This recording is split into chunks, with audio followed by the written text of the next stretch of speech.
ಸಾಯಿ ಬಳ್ಳಾರಿಗೆ ಬಂದಿದ್ದಾರೆ ಸರ್, ಹೇಗಿದೆ? ಇಷ್ಟೆಲ್ಲ ಫ್ಯಾನ್ಸ್ ನಿಮಗೋಸ್ಕರ ಕಾಯ್ತಾ ಇದ್ದಾರೆ 2 ಗಂಟೆಯಿಂದ. ದೇವ್ರ ದರ್ಶನಕ್ಕೆ ಬಂದ್ವಿ. ಸಾಯಿ ಅವರು ಆತ್ಮೀಯರು. ಆ್ಯಕ್ಚುಲಿ ನಮ್ಮ KGF ಚಿತ್ರನ ಅವರು ತೆಲುಗಲ್ಲಿ ಡಿಸ್ಟ್ರಿಬ್ಯೂಟ್ ಮಾಡಿದರು. KGF 1 ಟೈಮಲ್ಲಿ ಅವ್ರು ನಮಗೆ ಡಿಸ್ಟ್ರಿಬ್ಯೂಟ್ ಮಾಡಿ ಅವತ್ತು ಅವರು ಎಷ್ಟು ಚೆನ್ನಾಗಿ ಮಾಡಿಕೊಟ್ಟಿದ್ರು ಅಂದರೆ ಅದು KGF ಇವತ್ತು ಎಷ್ಟು ದೊಡ್ಡದಾದರೂ ಅದರಲ್ಲಿ ಇವರು ಭಾಳ ಮುಖ್ಯ ಕಾರಣ. ಆ್ಯಂಡ್ ಅವ್ರು ಭಾಳ ಪ್ಯಾಷನಿಂದ ತುಂಬ ದೈವಭಕ್ತರು. ನಮಗೆ ಅಲ್ಲೂ ಅಷ್ಟೇ ತುಂಬ ದೇವಸ್ಥಾನಗಳಿಗೆಲ್ಲ ಕರ್ಕೊಂಡೋಗಿ ನಮಗೆ ಆಗಾಗ ಅವರು ದರ್ಶನ ಮಾಡಿಸ್ತಾ ಇರ್ತಾರೆ. ಸೊ ಅವ್ರ ಊರಲ್ಲಿ ಒಂದು ದೇವಸ್ಥಾನ ಕಟ್ಟಬೇಕಾದ್ರೆ ಅದು ಶುರು ಮಾಡೋ ಮುಂಚೆ ಹೇಳಿದರು ನನಗೆ. ನಾನು ಆವಾಗಲೇ ಹೇಳಿದ್ದೆ ಖಂಡಿತ ಬರ್ತೀನಿ ಅಂತ. ಸೊ ಅದಕ್ಕೋಸ್ಕರ ಇವತ್ತು ಬಂದಿದ್ವಿ, ದೇವ್ರ ದರ್ಶನ ಪಡೆದ್ವಿ.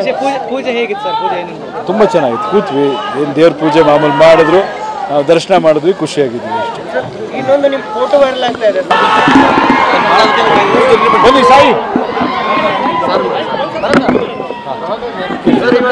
ಬಳ್ಳಾರಿಗೆ ಬಂದಿದ್ದಾರೆ ಸರ್, ಹೇಗಿದೆ? ಇಷ್ಟೆಲ್ಲ ಫ್ಯಾನ್ಸ್ ನಿಮಗೋಸ್ಕರ ಕಾಯ್ತಾ ಇದ್ದಾರೆ 2 ಗಂಟೆಯಿಂದ. ದೇವ್ರ ದರ್ಶನಕ್ಕೆ ಬಂದ್ವಿ. ಸಾಯಿ ಅವರು ಆತ್ಮೀಯರು. ಆ್ಯಕ್ಚುಲಿ ನಮ್ಮ KGF ಚಿತ್ರನ ಅವರು ತೆಲುಗಲ್ಲಿ ಡಿಸ್ಟ್ರಿಬ್ಯೂಟ್ ಮಾಡಿದರು. KGF 1 ಟೈಮಲ್ಲಿ ಅವ್ರು ನಮಗೆ ಡಿಸ್ಟ್ರಿಬ್ಯೂಟ್ ಮಾಡಿ ಅವತ್ತು ಅವರು ಎಷ್ಟು ಚೆನ್ನಾಗಿ ಮಾಡಿಕೊಟ್ಟಿದ್ರು ಅಂದರೆ ಅದು KGF ಇವತ್ತು ಎಷ್ಟು ದೊಡ್ಡದಾದರೂ ಅದರಲ್ಲಿ ಇವರು ಭಾಳ ಮುಖ್ಯ ಕಾರಣ. ಆ್ಯಂಡ್ ಅವ್ರು ಭಾಳ ಪ್ಯಾಷನಿಂದ ತುಂಬ ದೈವಭಕ್ತರು. ನಮಗೆ ಅಲ್ಲೂ ಅಷ್ಟೇ ತುಂಬ ದೇವಸ್ಥಾನಗಳಿಗೆಲ್ಲ ಕರ್ಕೊಂಡೋಗಿ ನಮಗೆ ಆಗಾಗ ಅವರು ದರ್ಶನ ಮಾಡಿಸ್ತಾ ಇರ್ತಾರೆ. ಸೊ ಅವ್ರ ಊರಲ್ಲಿ ಒಂದು ದೇವಸ್ಥಾನ ಕಟ್ಟಬೇಕಾದ್ರೆ ಅದು ಶುರು ಮಾಡೋ ಮುಂಚೆ ಹೇಳಿದರು ನನಗೆ.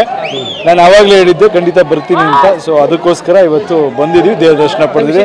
ಪೂಜೆ ಹೇಗಿತ್ತು ಸರ್? ಪೂಜೆ ತುಂಬ ಚೆನ್ನಾಗಿತ್ತು. ಕೂತ್ವಿ, ಏನು ದೇವ್ರ ಪೂಜೆ ಮಾಮೂಲು ಮಾಡಿದ್ರು, ನಾವು ದರ್ಶನ ಮಾಡಿದ್ವಿ, ಖುಷಿಯಾಗಿದ್ವಿ ಅಷ್ಟೇ.